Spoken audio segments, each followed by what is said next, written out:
My camera cut off before I could say the answer to the last question, so you should have gotten 10% was the percentage intake for her 1 carat. Now, if I look at 5, 6, okay, Risa was mixing blue and red paint to create purple. She created the drawing below to show the portions of blue and red paint that she used. So if she has 3 parts that are blue and 12 parts that are red, if I add those together in total, she should get 15 parts total. So that's going to be one setup of my fraction right here. So first off, let's find out what 3 parts blue percent-wise is for her mix. So I always want to have X on the right-hand side. So I have my 15 parts is 100% of my mixture. And I'm going to leave a little bit of space open here.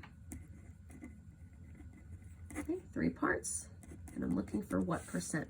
So now as we go through here, we want to figure out what am I multiplying 15 by to get to 3.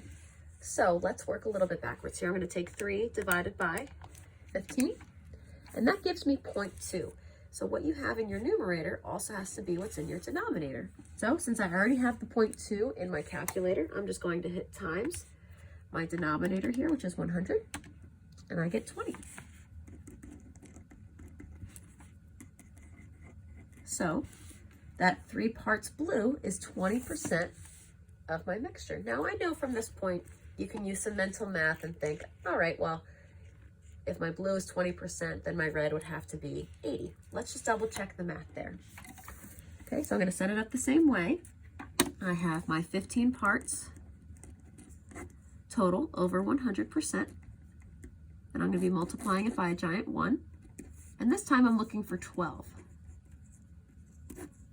And I'm looking for what that percent would be. So same thing, what am I multiplying 15 by to get to 12? Well, let's do a little backwards math here. I'll take 12 divided by 15, and I get 0.8. So that's going to be what I include in my giant 1. It's already written in my calculator. I'll just hit times 100, and I do get 80%. It did match.